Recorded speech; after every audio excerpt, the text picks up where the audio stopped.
हाँ जी, मेरे प्यारे प्यारे भाइयों और उनकी प्यारी प्यारी बहनों, कैसे हैं आप सब लोग। मैं हूं आपका अपना भाई योगेंद्र राठौड़, लेके आ गया हूं आप लोगों के लिए आज एक और काफ़ी इन्फॉर्मेटिव वीडियो।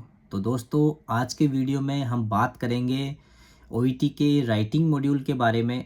मैंने ऑलरेडी वीडियोस बना चुका हूं मैं, तो जो भी इस वीडियो को फर्स्ट टाइम देख रहे हैं या मेरे चैनल पे फर्स्ट टाइम आए हैं, प्लीज़ एक बार जाके मेरे चैनल पे आप देख सकते हैं। मैंने रीडिंग, लिसनिंग, राइटिंग, स्पीकिंग सब के ऊपर मैंने वीडियोस बना रखे हैं। तो आज का जो अपना वीडियो है उसमें मैं आपसे बात करूंगा कि राइटिंग का जो इंट्रोडक्शन पैराग्राफ होता है वो कैसे लिखा जाता है, किन किन बातों का हम ध्यान रखना चाहिए, क्या चीज़ें हमें प्रैक्टिस में सीखनी चाहिए या क्या क्या चीज़ें हम फाइंड आउट कर सकते हैं केस नोट में से, जो हमारे लिए ईजी हो इंट्रोडक्शन पैराग्राफ लिखने के लिए। उससे पहले मैं आपको कुछ चीज़ें और बताना चाहूँगा कि दोस्तों, अगर आपके दिमाग में भी अभी तक ऐसा है कि हम बिना किसी टीचर के या बिना किसी कोचिंग के या बिना किसी इंस्टीट्यूट के हम राइटिंग नहीं पास कर सकते, तो आपकी सबसे बड़ी गलतफहमी है। अगर आप चाहो तो आप सब कर सकते हो। काफ़ी बच्चे हैं जो करके आए हैं, और जो चीज़ें आपको कोचिंग में मिलेगी या जो चीज़ें आपको टीचर के पास मिलेगी, मैं उनसे बेस्ट आपको देने की कोशिश करूँगा। हो सकता है उन कोचिंगों में ऐसे टीचर बैठे हैं जिनका खुद का ओईटी पास नहीं हुआ, वो आपको टीच क्या करेंगे। तो मैं अपने आप को उनसे बेहतर मानता हूँ। बस डिफरेंस इतना ही है, वहाँ आप जाओगे आपको 20,000 या 30,000 रुपये खर्च करने पड़ेंगे। 3 महीने बाद में फिर आप लोगों का मुझे मैसेज आता है कि सर, हम इस फलानी कोचिंग में गए थे, हमारे 3 महीनों के अंदर 3 लेटर उन्होंने करेक्ट करके दिए हैं या 4 लेटर हमारे करेक्शन करके दिए हैं। तो यार, वो 4 लेटर तो आपके मैं ही कर दूंगा। तो मतलब क्या वहाँ जाने का। मैं किसी इंडिविजुअल कोचिंग को टारगेट नहीं करता, ना मैं किसी का नाम लेता हूँ। मेरे पास ऐसे ऐसे बच्चों के ऐसे ऐसे फीडबैक आए हुए हैं कि अगर मैं प्रूफ दिखाने लग गया ना, तो भैया बहुत ज़्यादा नेगेटिव चीज़ें सामने आ जाएगी, तो मैं वो नहीं करना चाहता। मैं अपना काम कर रहा हूँ, वो लोग अपना काम कर रहे हैं, कोई दिक्कत नहीं है। उनको उस चीज़ में खुशी मिलती है, मेरे को इस चीज़ में खुशी मिलती है कि मैं आप लोगों की हेल्प करूँ। बाकी आपकी अपनी समझदारी है, आपको जो अच्छा लगे वो आप करो। ये नहीं बोलता कि अगर आप मेरी चीज़ें फॉलो करोगे या मेरे बताए हुए पैटर्न को फॉलो करोगे तो आप राइटिंग पास कर लोगे या आप अदर मॉड्यूल पास कर लोगे। बट मैं ये ज़रूर बोल सकता हूँ कि जो आज आपका लेवल है ना, उससे आपको अच्छा ही मिलेगा अगर आप मेरी चीज़ें कुछ टाइम के लिए एटलीस्ट 1 या 2 मंथ्स के लिए फॉलो करके देखोगे। तो आप में इतना कॉन्फिडेंस आ जाएगा या आपको इतना पता चल जाएगा कि आप एक अच्छा टीचर और अच्छी इंस्टीट्यूट फाइंड आउट कर सकते हो अपने लिए। क्योंकि मार्केट में भैया हर गली गली में कोचिंगे हैं। इसका मतलब ये नहीं है कि सब आपके लिए सही है। तो इसीलिए कम से कम एटलीस्ट अपने आप को इतना नॉलेजेबल बनाओ, अपने आप में इतना कॉन्फिडेंस लेके आओ, ताकि आपको पता चल सके कि कौन आपके लिए सही है और कौन आपको गलत गाइडेंस करता है। यह आपको पता चलना चाहिए। तो हो सकता है मेरे वीडियोस देखने से या मेरे बताए हुए तरीके से आप प्रैक्टिस करोगे तो आपको एटलीस्ट ये चीज़ें तो सीखने को मिलेगी।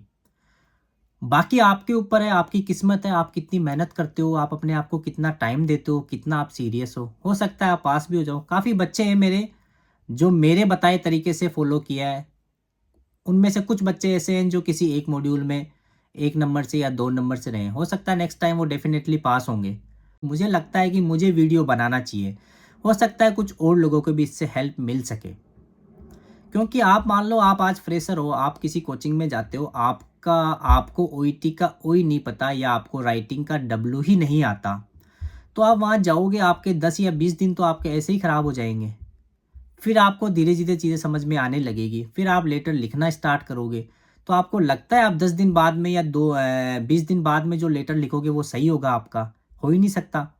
तो एटलीस्ट अगर आपको ये चीज़ें पहले से पता होगी तो आप अपना बेस बिल्कुल ज़ीरो लेके नहीं जाओगे उनके पास में। आपको 50% आएगा या आपको 20% पता होगा या आपको 70% पता होगा, ताकि आपके लिए वो चीज़ें ईज़ी हो जाए कि जो वो टीचर टीचर बता रहा है क्या वो रियल में कुछ एक्स्ट्रा है, या फिर हमें जो ऑलरेडी पता है वही ये हमें बता रहा है, तो हम क्यों इसको पैसे दें। एटलीस्ट आप ये चीज़ें है ना, वहाँ पे फाइंड आउट कर सकते हो या आप कंपैरिजन कर सकते हो आपके नॉलेज में और उस टीचर के नॉलेज में। बस मेरे वीडियोस बनाने का पर्पज़ वही है। बाकी आपकी मर्जी हो, आप कोचिंग में जाओ, कोई दिक्कत नहीं है, बट एटलीस्ट इतना तो नॉलेज लेके जाओ यार, ताकि आपको पता तो चले।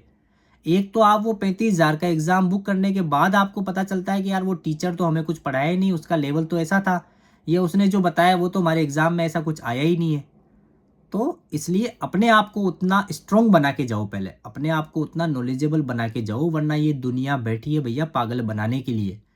तो चलो आते हैं अपने टॉपिक के ऊपर। ये बातें तो कभी ख़त्म नहीं होगी है ना, एंडलेस है ये बातें तो दोस्तों मैं बात करूंगा आज इंट्रोडक्शन के बारे में कि वो पैराग्राफ है वो जब हम लिखते हैं तो हमें क्या क्या चीज़ें पहले पता होनी चाहिए। देखो दोस्तों, मेरा टेलीग्राम चैनल जिसने भी ज्वाइन कर रखा है, मैंने वहाँ पे काफ़ी सारे राइटिंग के लेटर हैं वो सेंड कर रखे हैं। आप क्या करो, उन लेटर्स को उठाओ, उनमें से आप केस नोट को पढ़ना स्टार्ट करो, रीड करना स्टार्ट करो। आपको पता चलेगा कितने तरह के लेटर होते हैं, कैसे कैसी चीज़ें उसमें लिखी हुई होती है, कैसे कैसे इन्फॉर्मेशन वहाँ पे दी होती है, कैसे कैसे नाम होते हैं वहाँ पे। आप उनको रीड करना स्टार्ट करोगे या अपनी आंखों के सामने से निकालोगे ना, तो चीज़ें आपके लिए ईजी हो जाएगी। फिर मैं बात करूं कि इंट्रोडक्शन पैराग्राफ की, तो भैया इस पैराग्राफ को आपको केवल 3 लाइन के अंदर कंप्लीट करना है। 3 लाइन या मैक्स टू मैक्स 4 लाइन बस, इससे ज़्यादा इसके अंदर आपको कुछ लिखना ही नहीं है।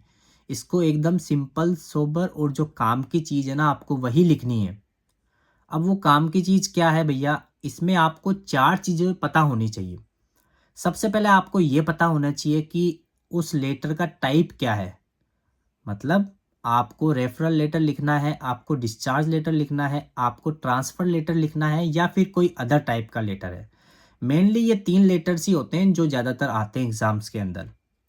दूसरी चीज़ आपको ये पता होनी चाहिए कि आपके जो पेशेंट का नाम क्या है, उसकी एज क्या है, ये 2 चीज़ आपको पता होनी चाहिए।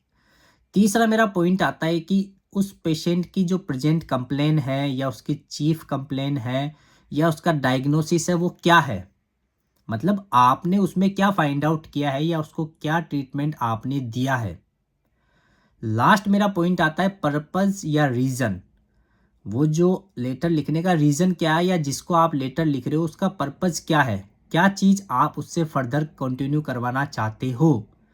ये 4 चीज़ें अगर आपके पास होगी तो आपका जो इंट्रोडक्शन पैराग्राफ है काफ़ी ज़्यादा इजी हो जाएगा। फॉर एग्जांपल अभी मैं आपको बताता हूँ कि जैसे सपोज करो हम कोई लेटर लिखते हैं तो उसकी स्टार्टिंग हमें करनी है, it requires a health education program, that's it.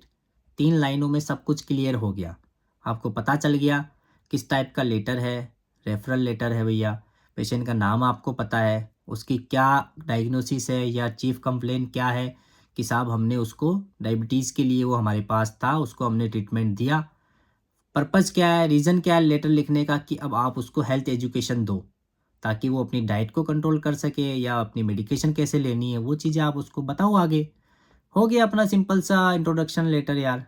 तो ये 4 चीज़ें अगर आप फाइंड आउट कर लोगे तो वो 3 लाइन का या 4 लाइन का बड़ा ही प्यारा सा, बड़ा ही स्वीट सा आपका इंट्रोडक्शन पैराग्राफ है बन के तैयार हो जाएगा। तो दोस्तों अभी के लिए इतना ही काफ़ी है। आप ये चीज़ें करके देखिए और फिर मुझे बताएं, अगर आप ये फाइंड आउट कर सकते हो, आपके लिए इजी होता है तो अच्छी बात है, वरना फिर हम फर्दर और वीडियोस बनाएंगे। अगर आपको वीडियो अच्छा लगा तो भाई के चैनल को सब्सक्राइब करें, अपने दोस्तों के साथ में शेयर करें। मिलते हैं अपने एक और नए वीडियो के साथ में next time. Thank you so much.